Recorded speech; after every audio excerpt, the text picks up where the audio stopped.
Winter Crown လိုမျိုး immunity ကိုနှစ်ခေါက်စတိုက်သုံးလို့ရမယ်နှစ်စက္ကန့်အတွင်းမှာ၄ခေါက် dash လို့ရတဲ့ ability ရှိသလို AoE နဲ့ immobilize လုပ်တဲ့ skill တွေပါပေမဲ့လည်းဒီ hero က ultimate skill လုံးဝမပါဘဲနဲ့ skill နှစ်ခွက်ထင်းနဲ့ဆော့ရမှာတော့ချစ်စရာကောင်းပါလေ Hirara ဖြစ်ပါတယ်ဆိုတော့ဒီ new hero Hirara ဆိုတဲ့ကောင်မလေးက skill နှစ်ခွက်ထင်းနဲ့ဘာတွေလုပ်နိုင်လဲဆိုတာကိုကျွန်တော်တို့တူတူကြည့်ကြည့်လိုက်ရအောင်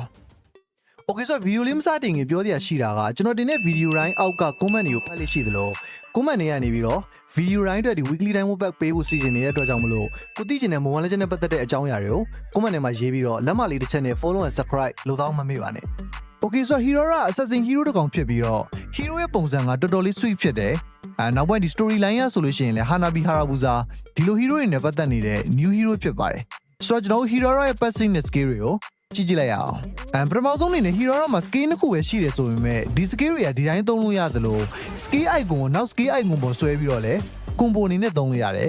combo skill တစ်ခုသုံးလို့ရှိရင် Hirara ရဲ့ HP နဲ့အောက်က dark energy တစ်ခုကုန်မှာဖြစ်ပြီးတော့ dark energy ကနှစ်ခုတည်းရှိတာဖြစ်သလို energy recovery လုပ်တဲ့အချိန်က skill 1 cooldown နဲ့အတူတူပဲဖြစ်ပါတယ်ဆိုတော့ဒီ skill 1 cooldown ကပို့ပြီးတော့နည်းလာတယ်ဆိုလို့ရှိရင် energy recovery လုပ်တဲ့အချိန်ကလည်းပို့ပြီးတော့နည်းလာမှာဖြစ်ပါတယ်ဆိုတော့ဒီ dark energy က Hirara ရဲ့ passive ဖြစ်ပြီးတော့ combo skill သုံးတာHirara အတွက်အဓိကကျတဲ့ ability ဖြစ်ပါတယ်နောက်ပိုင်း Hirara ရဲ့ skill 1 ကို Maizen လို့ခေါ်ပြီးတော့ဒါ physical damage အနေငယ်ပါတယ် mobility skill တစ်ခုဖြစ်သလို war ကိုကြော်ဖြတ်သွားလာလို့ရတယ်